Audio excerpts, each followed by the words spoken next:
nós vamos estar estudando um assunto muito sério e muito importante para todas as idades, a partir da adolescência por aí, quando começa as paquerinhas. E também para nós, os idosos, porque já percorremos por esta estrada. O assunto é pureza moral e nós vamos ver em várias etapas esse assunto, por se tratar de algo de suma importância e muito relevante para todos nós, principalmente porque envolve outras vidas e a nossa família. Então veremos verdades sobre a pureza moral e como obter vitória sobre os pensamentos íntimos. E eu te convido a ficar com a gente até o final. E lá no final, você gostando, dê o seu like, tá bom? Em geral, não cremos que Deus tenha solução para os nossos problemas de sexo e de pensamentos íntimos. No geral, nós não acreditamos nisso. Essa descrença é um dos maiores obstáculos para uma pessoa entregar sua vida totalmente nas mãos de Jesus Cristo, porque nós estamos interessados numa solução permanente para o nosso problema ou para os nossos problemas. Não queremos um paliativo, nós queremos uma solução permanente. Então, se nós não acreditamos que Deus está interessado, nós também perdemos o interesse pelas coisas espirituais. E Deus vai sinalizando nossa vida. E vamos ver uma das sinalizações de Deus. Se você não está passando por um nível de estresse alto, você não vai estar passando por este problema que vamos citar aqui. Porque a falta de concentração, ela também acontece quando você está tendo problema com esta área de pureza moral. Então, a falta de concentração é uma consequência da quebra da pureza moral na nossa vida. A pessoa não consegue se concentrar, como já disse, se não estiver passando por um nível alto de estresse, porque o estresse também faz a gente dar aqueles brancos, não é verdade? E perdemos a concentração. Há várias palavras-chave mencionadas nas Escrituras relacionadas à pureza moral. Quando nós perguntamos o significado para os termos bíblicos para defraudação, lascívia, concupiscência, enganar e reprovação, as pessoas normalmente não sabem a resposta, você acredita? E também se perguntarmos, você sabe a diferença entre os fatos do sexo e os valores do sexo? A resposta é a mesma. As pessoas dizem, não, eu não sei. Sabe o que isso indica? Isso indica algo muito sério. Indica que está faltando compreensão das verdades bíblicas das Escrituras e verdades estas básicas para o nosso viver diário. Jovens, saibam que quanto mais fatos você obter sobre o sexo, você vai ter mais problemas nesta área. Você vai ser mais tentado nessa área. Você não conseguirá se dominar, se conter. Então não é importante saber os fatos sobre sexo. Precisamos aprender com Deus os valores para o sexo. E eu pergunto, de onde tiramos as nossas informações sobre esse assunto tão sério, tão importante? De onde vêm as informações? Eu acho que eu tenho uma suspeita. Elas vêm das piadas imorais, das revistas, dos filmes pornográficos, não é verdade? E isso que tem feito? Isso só tem aumentado o problema. Você pode confirmar isso aí no seu coração. Então, presta bastante atenção. A Bíblia, o manual do Criador, o manual da felicidade, ela pode nos ensinar sobre todos os assuntos pertinentes à nossa vida aqui na Terra. Mas nós temos ignorado os ensinamentos, as verdades de Deus. Porém,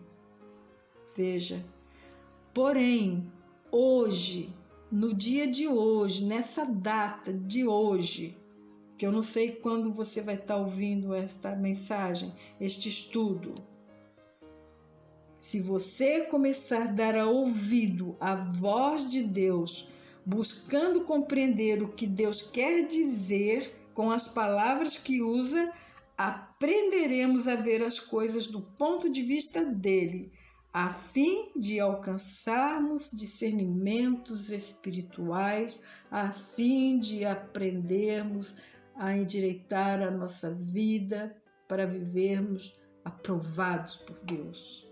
E a aprovação de Deus traz bênção, porque a obediência é o segredo para sermos abençoados. Então nós vamos conhecer o significado para os termos bíblicos já mencionados, como defraudação.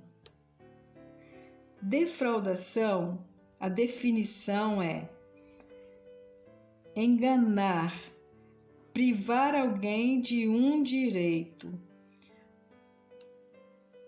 E no conceito bíblico, defraudar é despertar em outra pessoa o desejo sensual que não pode ser devidamente satisfeito. E no namoro é o que mais acontece, não é verdade? Veja bem, por que defraudar é errado? Porque nós não nos pertencemos, o nosso corpo não é nosso, como muita gente diz por aí. Eu faço o que eu quero com o meu corpo porque é meu. Não. Paulo diz na carta aos Efésios, capítulo 2, verso 10, ele diz o seguinte: somos feituras sua, criados em Cristo para boas obras, as quais Deus antes preparou para que andássemos nelas. Percebeu? Nós somos uma propriedade. Nós somos peculiar, isso quer dizer único de Deus. Nós somos propriedade peculiar de Deus. Não existe dois como você. Então, nós não temos o direito de fazer aquilo que queremos fazer. Não, nós não temos. Vamos ver o que Paulo diz na primeira carta aos Tessalonicenses, capítulo 4, versos 3 ao 8. Isto está na carta às igrejas novas. Paulo diz o seguinte: o plano de Deus é a vossa santificação, que implica, antes de mais nada, na abstenção completa de toda imoralidade sexual. Cada um deve procurar dominar o corpo, conservá-lo puro e tratá-lo com respeito. nunca considerando como um instrumento de prazer e satisfação, tal qual fazem os gentios, os pagãos, que não conhecem a Deus. Não podeis violar esta lei, sem que qualquer modo prejudique o próximo. Veja, violar esta lei prejudica as pessoas. Lembrai-vos que Deus punirá todo aquele que pratica ofensa desse gênero, conforme por experiências já sabemos. E, aliás, já vos preveníramos. Deus nos chama para a pureza completa e não a impureza. Todo que não leva a sério esta regra é ao mandamento de Deus que desobedece e não às prescrições humanas. Não é em vão que o Espírito de Deus que vos é concedido se chama Espírito Santo.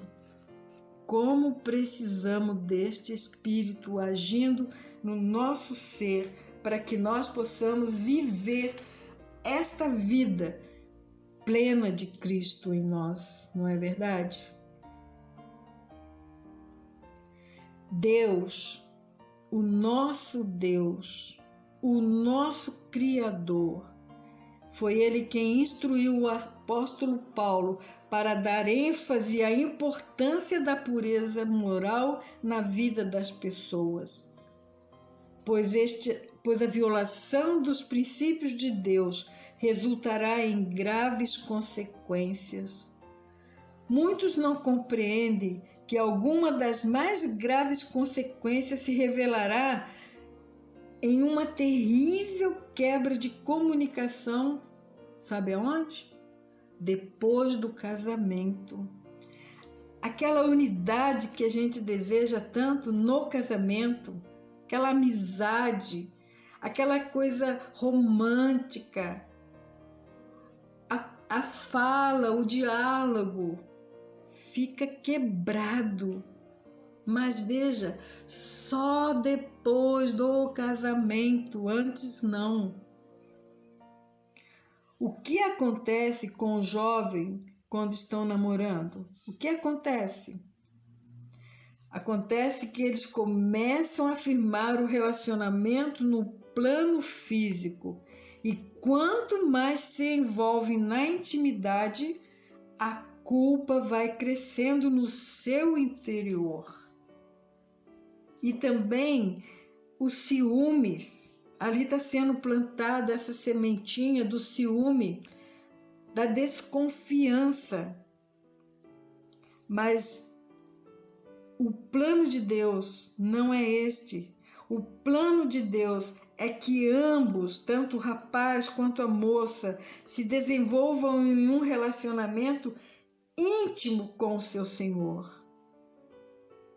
E em vez de culpa, de ciúmes e de vergonha, vai ser ali estabelecido a confiança, a segurança. Olha como é lindo, Deus tem os caminhos perfeitos dele para tudo na nossa vida. O período do namoro é um tempo que Deus está oferecendo aos jovens para dar-lhe a oportunidade de encontrar alguém que o ame, alguém que ama a Deus de coração, para quando dar o próximo passo de ter uma intimidade emocional, isso já tenha sido estabelecido, porque agora eles são íntimos no seu espírito.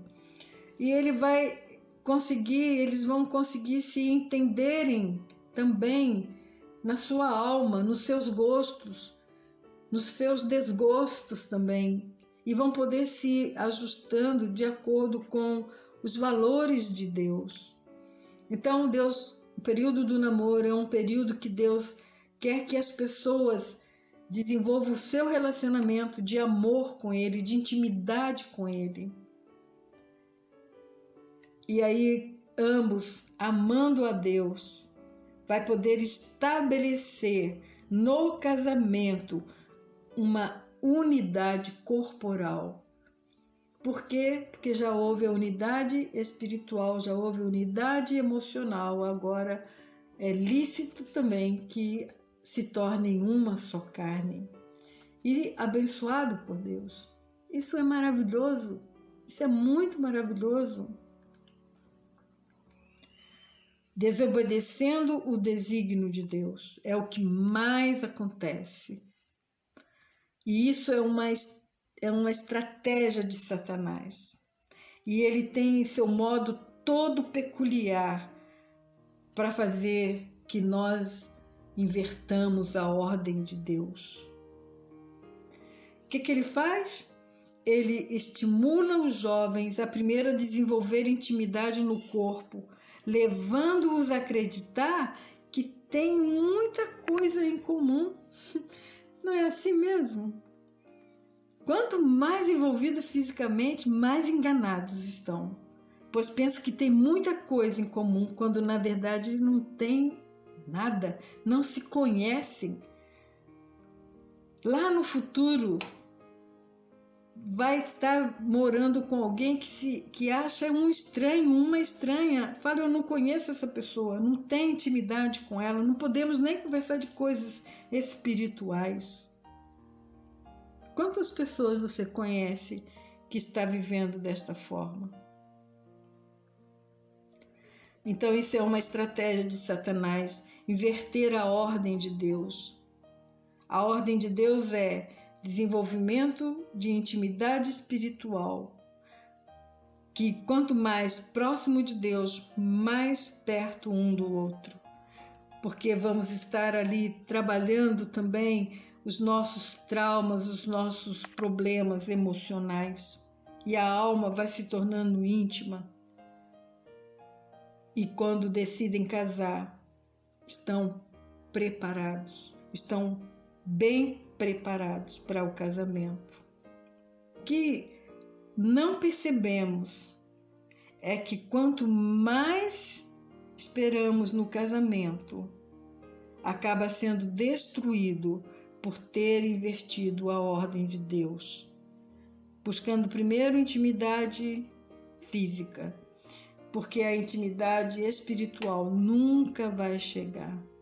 Veja, o grau em que duas pessoas se desrespeitam antes do casamento está intimamente relacionado, está diretamente relacionado com a sua incapacidade de compartilhar uma fé comum e seus sentimentos mais íntimos depois do casamento.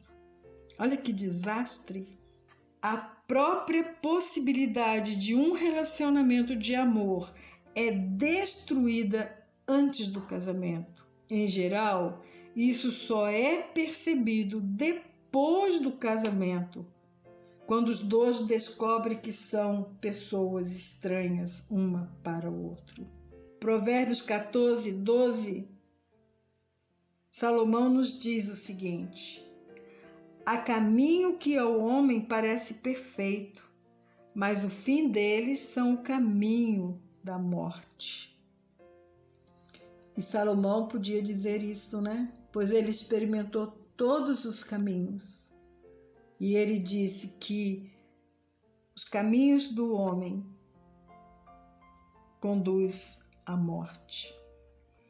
Provérbios 16, 2, ele continua dizendo: todos os caminhos do homem são limpos aos seus olhos, mas o Senhor pesa os espíritos.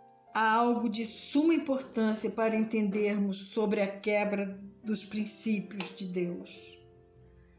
Nós ouvimos as pessoas normalmente dizer que se nós violarmos os princípios de Deus, nós vamos ter consequências correspondentes. Eu mesmo disse isso no início do nosso curso. Cada princípio quebrado, uma consequência correspondente. Nós vamos criando esta mentalidade de que é importante para Deus. Mas acontece que, quando nós quebramos um princípio, nós estamos esperando que Deus vá nos castigar, que Ele vai fazer com que alguma coisa ruim nos aconteça. Mas o que percebemos é que nada acontece, não vem castigo nenhum, um raio não cai na nossa cabeça. Mas saiba de uma coisa, irmãos e irmãs jovens, queridos que estão nos ouvindo, saiba de uma coisa, Deus não está dormindo. E o que Ele quer tratar com a gente de uma maneira mais ampla. Ele quer tratar de uma maneira completa, não é um castiguinho. Porque não acontece o castigo, principalmente nesta área de pureza moral, as pessoas acabam se tornando ou se declarando que são ateias, não acreditam em Deus. Por quê? Porque esperou um castigo e não aconteceu nada. E ela vai se sentindo culpada. E depois elas acabam cauterizando a mente. E diz, no fim, Deus não existe. Saiba que Deus não está exagerando. Mas também saiba que Ele não aprova esta conduta. Deus espera algo melhor de nós, que obedeçamos, pois é na obediência que reside a bênção, a felicidade de ter uma família bem-sucedida, principalmente esta da pureza moral, é o carro-chefe. Precisamos entender que quando Deus nos trata, Ele nos pune de uma maneira mais completa. Sabe aquela unidade que nós esperávamos depois do casamento? Então, ela não vai estar lá, não haverá unidade, haverá mais divergências, haverá mais conflitos. Por quê? Porque nós afugentamos a unidade com a nossa falta de entendimento, de compreensão e de guarda dos princípios, principalmente da pureza moral no relacionamento.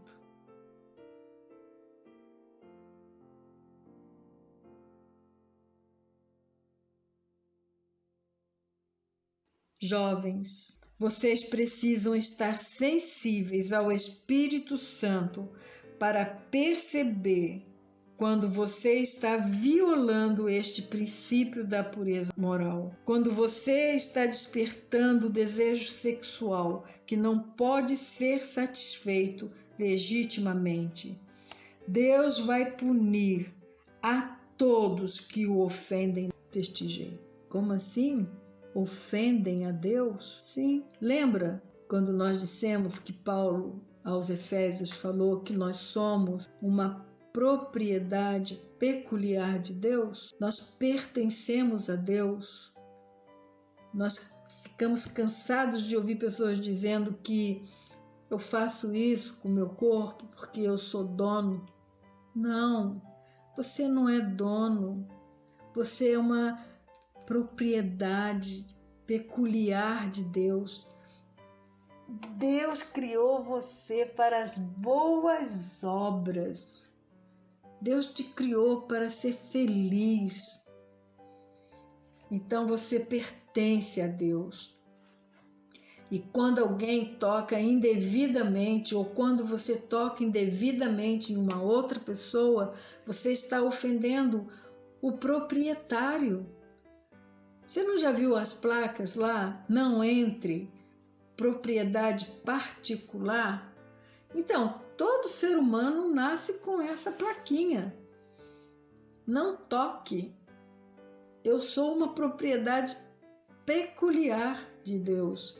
Eu sou única e eu tenho um dono, eu pertenço pertenço a Deus. E se nós tocamos violando este princípio, a nossa questão agora é com Deus. E Deus vai tratar de uma maneira completa, de uma maneira ampla. E aquilo que nós tanto desejávamos, uma unidade, uma harmonia no casamento, vai estar ausente. Façamos uma breve recapitulação. Começamos dizendo que defraudação é despertar em outra pessoa desejos sexuais que não podem ser legitimamente satisfeitos.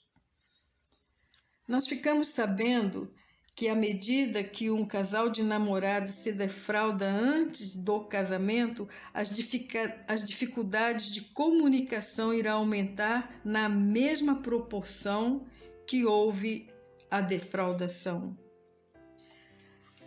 E nós temos percebido que é uma tendência muito grande no período do namoro, dos jovens desenvolverem intimidade física antes de desenvolver intimidade espiritual e emocional. E veja só como isso funciona.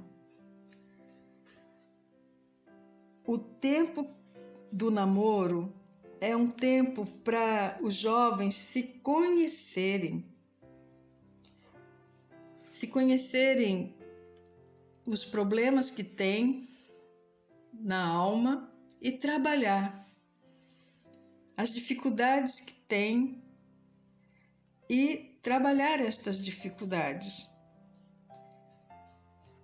Também é dada a oportunidade para trabalhar a parte espiritual, que é a primeira que vai levar o jovem a se unirem de verdade, é no espírito, pois eles terão um só Deus e um só Senhor, será comum entre os dois.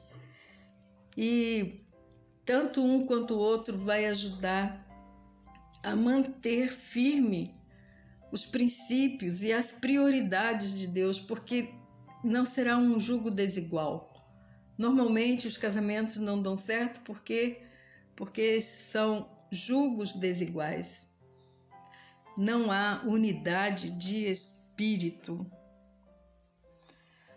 Então, o tempo que deveria estar usando para conhecer a si mesmo, conhecer um ao outro e desenvolver intimidade espiritual, isso fica no segundo plano.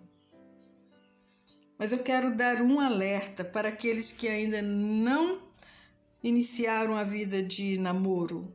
Temos no nosso meio jovens, adolescentes que ainda não namoraram, não estão ainda olhando a vida por este prisma. E também quero mostrar aos casados, e se houve defraudação no namoro e no noivado. Nesse tempo estava sendo plantado a semente da desconfiança e também a semente da culpa e ciúmes. E isto tem se tornado uma barreira muito grande. Olha só, a desconfiança é muito difícil para nós, as mulheres, aceitarmos. Por que é difícil? Porque essa semente foi plantada no período de namoro. E se houve ali defraudação, nós ficamos pensando, se ele agiu assim conosco, acabamos deduzindo que ele também agiu desta mesma forma, desta mesma maneira, com as outras namoradas antes de nós. E é aí que a desconfiança se desenvolve no casamento. Perceberam? A semente foi plantada no namoro, no noivado, mas ela vai se desenvolver lá na frente, no casamento. Na hora ali do namoro, no período de namoro, de noivado, nós não percebemos, ela está ali camuflada pelos prazeres, achando que temos coisas muito incomuns, mas ela está plantada e no seu tempo ela vai germinar, no seu tempo ela vai dar o seu fruto. E qual é o fruto? É a desconfiança. É o ciúme. O ciúme também ele é plantado nesta época. E o rapaz, pelo mesmo motivo, ele pensa, se a namorada, diminuiu o seu padrão e permitiu que houvesse com ele uma intimidade física, ele também passa a desconfiar e ter ciúme, pensando que se ela tiver oportunidade de estar a sós com um outro homem, um outro rapaz, ela também vai diminuir o seu padrão e permitir que haja ali uma liberdade, uma intimidade física. Outra coisa que acontece é que ele pensa que assim como ele a enganou, outro poderá fazer o mesmo. E o ciúme, a desconfiança fica entre os cônjuges. E isso acaba bloqueando a comunicação que tanto desejavam no casamento. Perceberam? Como é que Satanás coloca a semente nos nossos corações e causa tremenda frustração no casamento, prejudicando a relação que nós tanto desejávamos ter. A ordem de Deus é que os namorados e noivos se unam primeiro em seus espíritos antes de se casarem. Isto é, a moça e o rapaz devem desenvolver o mesmo amor por Jesus Cristo. Pois nós, as mulheres, nós esperamos que os nossos cônjuges tenham um amor muito maior pelo Senhor, até mesmo do que por nós, não é verdade? Por quê? Porque é bíblico. Deus disse que o homem deve amar a mulher assim como Cristo amou a sua igreja e deu por ela a sua própria vida, e nós almejamos isso no nosso casamento. Estou certo ou não estou? A Bíblia fala o que está no nosso coração? Sim, ela fala. Deus colocou em nós esse desejo, porque nós sabemos que se o nosso namorado, se o nosso noivo amar ao Senhor mais do que a nós mesmos, no casamento, ele nos amará assim como o Senhor amou, assim como o Senhor ama a sua noiva, a igreja. A partir daí, eles percebem que tem muitas coisas em comum. A partir daí, de onde? A partir de desenvolver este amor pelo seu Senhor. É a partir deste princípio que as coisas vão sendo seladas entre o namorado e a namorada, o noivo e a noiva. E aí eles veem que tem sim entre si coisas incomuns, muito profundas. E sim, são profundas, pois estão lá no espírito. E a partir desse momento eles decidem que vão se casar. Tá. Se eles seguiram as orientações de Deus, se por algum motivo chegarem ao noivado e descobrirem que não tem nada mais em comum, que não tem nada mais para acrescentar um na vida do outro, se precisar romper o compromisso do noivado, não terá problemas maiores, porque não estão ligados fisicamente, não há intimidade. Então fica mais fácil decidir juntos que o melhor que tem a fazer é romper. E isso antes do casamento. Isso vai evitar mais um divórcio nas estatísticas. Veja bem, é muito importante que haja intimidade no espírito, mas também que haja intimidade no coração. Deixe-me explicar mais uma vez, de um outro modo. Um moço e uma moça estão fazendo um seminário teológico. E por isso, por estarem ali e participam de atividades juntas, trabalhos, acampamentos, fazendo boas obras, ajudando o próximo, eles podem pensar que há algo muito importante que está os unindo, servindo ao Senhor. Mas o que pode acontecer é que um deles não seja de fato vocacionado, mas há um interesse pelo outro e acaba se escondendo, não revelando que não está se sentindo mais realmente um vocacionado ou uma vocacionada. E isso vai lá na frente prejudicar a sua relação, pois o que vai acontecer? Em algum momento do casamento, ele abandonará o ministério ou ela abandonará o ministério.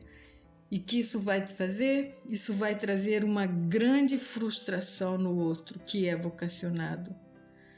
Porém, se o não vocacionado tivesse revelado antes do casamento, poderiam ter decidido não irem até o casamento, não é verdade? E aí não haveria essa frustração e nem esta dor tão grande. Havendo uma união de espírito e alma, quando se casam, podem também ter uma união satisfatória no corpo. É isso que Deus deseja. Deus disse que deixará o homem pai e mãe e serão os dois uma só carne. Mas isso depois de cumprido todos os princípios e prioridades do ponto de vista de Deus. Deus não quer nos impedir de gozar a vida e de apreciá-la. Deus quer o melhor para nós e por isso Ele nos deu e deixou escrito os seus mandamentos. Ele diz que quer que nós tenhamos uma vida legítima. Ele deixa bem claro isso, que Ele quer que o que seja legítimo para nós, não é o ilegítimo. Mas Satanás fará de tudo para inverter essa ordem, levando os jovens a se envolverem fisicamente, trazendo a ilusão de que têm muitas coisas em comum e se decidem casar, dizendo que buscarão as coisas espirituais mais tarde. Veja bem, Deus nunca usou o namoro e o noivado como um meio de evangelismo, porque isso não funciona. Alô? Isso não funciona. Porque, de um lado, ele ou ela diz que ama, mas lá no fundo ela percebe ou ele percebe que o seu namorado ou a sua namorada está precisando de Cristo. Olha, e o que isso vai acontecer? Vai acontecer que não haverá um progresso, não haverá um desenvolvimento na vida espiritual do namorado ou da namorada. Então, isso provoca, no que não está vendo progresso, ele vai desenvolver um relacionamento inadequado de cristão. Ou ela vai desenvolver um relacionamento inadequado de cristã. Porque não quer perder, a gente nunca quer perder. Mas, veja só, por que abaixaram as suas convicções? Por que abaixaram os seus padrões? Por que abandonaram aquilo que Deus já havia ordenado que devessem fazer? Quando se casam, se tornam inimigos, um se volta para o outro como inimigo. E normalmente, quando isso é do lado do homem, a questão fica muito mais grave, fica muito mais séria. Porque logo quando se casa, o rapaz diz para a moça: me larga, me deixa, eu não estou nem um pouco interessado na sua religião. Eu já conheci uma pessoa que passou por isso. Logo depois que casou, assim que chegou em casa, o marido disse: esta foi a última vez que você pisou na sua igreja. Então isso traz uma dor muito grande no nosso coração como mulheres. E também esse homem pode dizer o seguinte para a mulher cristã: você não deseja ser uma cristã aprovada por Deus? Fala isso ironicamente e isso machuca mais ainda. Então, fique calada, se submeta a mim. E tem mais, você durante o nosso namoro, você mostrou que tem uma vida incoerente. E por isso eu não estou nem um pouco interessado de ser crente. Gente, isso dói demais. Ouvir isso dói muito. E isso fará uma grande ferida na alma da mulher. E Deus não quer que nós mulheres, venhamos ocupar o lugar de mãe na vida do nosso cônjuge. Por quê? Porque Deus criou a mulher para que ela seja mãe dos seus filhos e que ela se apoie no marido para a liderança espiritual. Perceberam? Deus nos criou como mulheres para sermos mãe, mas mãe dos nossos filhos, dos filhos que serão gerados por nós. E quanto ao nosso cônjuge, o nosso marido, Deus espera que ele seja o líder espiritual, tanto para nós como para os nossos filhos. É muito lindo isso, não é verdade? É tudo que nós queremos, é tudo que uma jovem e um rapaz também desejam. Mas Deus tem os seus caminhos para que isso se torne uma verdade na nossa vida, ou se torne a verdade da nossa vida. O fundamento para a intimidade e segurança no casamento tem outras maneiras de dizer. Vejamos. Ela é formada durante o namoro e o noivado, pois o propósito fundamental do namoro é alcançar uma verdadeira intimidade espiritual, é descobrir o nosso verdadeiro eu e o verdadeiro eu do nosso namorado ou namorada, que será o nosso futuro companheiro ou companheira. Em 1 Tessalonicenses 5:23, Paulo nos diz: e todo o vosso espírito e alma e corpo sejam plenamente conservados irrepreensíveis para a vinda do nosso Senhor Jesus Cristo. Quanto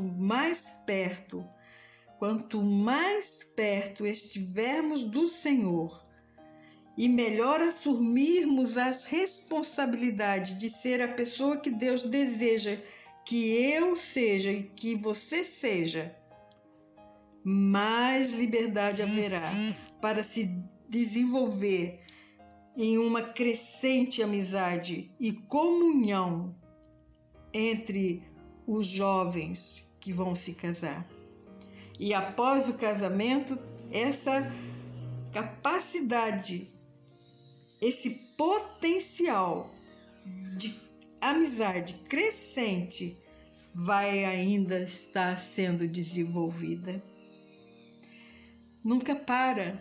E quanto mais isso acontece, quanto mais esse potencial de amizade vai sendo desenvolvido, mais íntimos, mais amigos vão se tornando um do outro, mais gostam da companhia do outro, há menos reprovação, percebem? Um relacionamento genuíno é baseado naquilo que uma pessoa pode dar ao outro. Olha só. E não naquilo que se pode receber.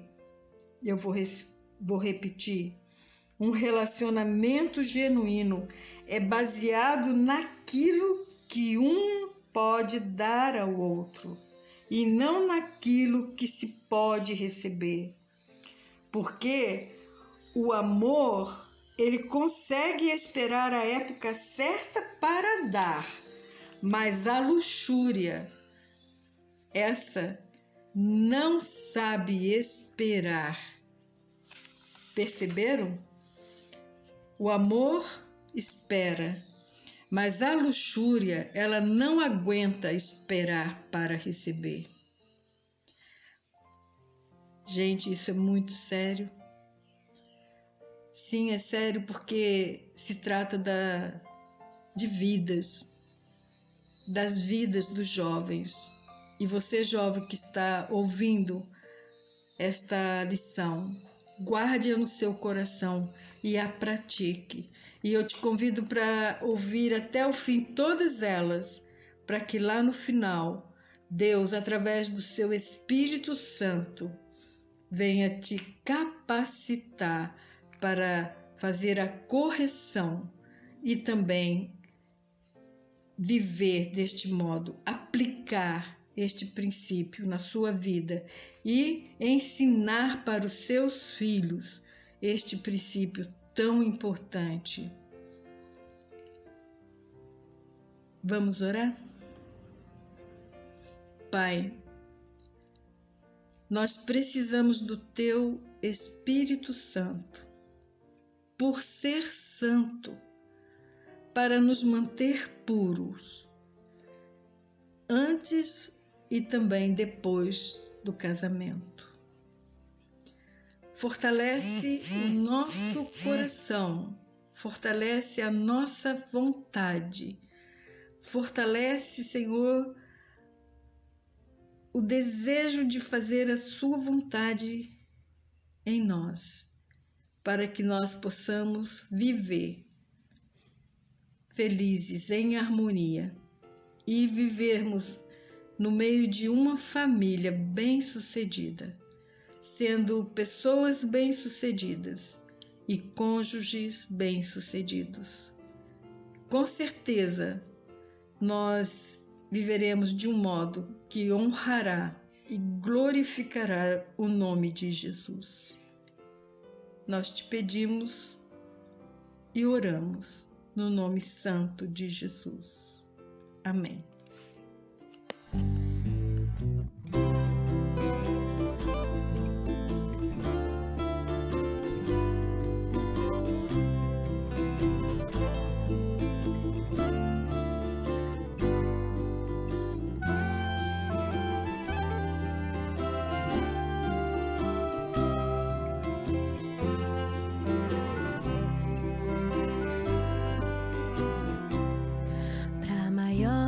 Festa da vida, quem convida é o amor. O céu acende luzes e nos nos faz um favor. Sinceridade no olhar, linda canção vai embalar. Quero encontrar meu par, pra minha dança começar. Segura minha mão, você terá que me cuidar. É teu meu coração, se você for meu par. Ninguém gosta de solidão, mas escolhi te esperar. Fiz uma oração pra este dia chegar. O amor, ele não é cego, ele sabe os passos que precisa dar. Só Deus sabe conjugar amor, afinal é o próprio verbo amar. O amor está tão perto, mas só no tempo certo vai chegar. Segura minha mão, você terá que me cuidar.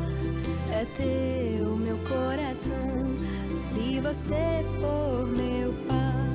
Ninguém gosta de solidão, mas escolhi te esperar. Fiz uma oração pra este dia chegar. Fiz uma oração pra este dia chegar.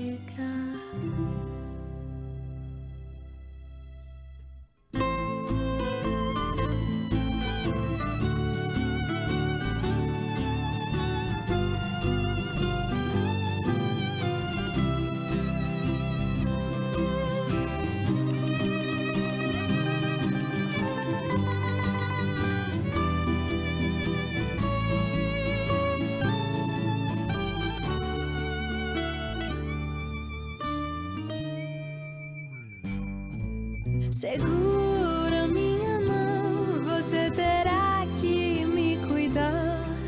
É teu meu coração, se você for meu par. Ninguém gosta de solidão, mas escolhi te esperar. Fiz uma oração pra este dia chegar. Segura minha mão, você terá que me cuidar. É teu meu coração, se você for meu par. Ninguém gosta de solidão, mas escolhi te esperar. Fiz uma oração pra este dia chegar. Fiz uma oração para encontrar meu Pai.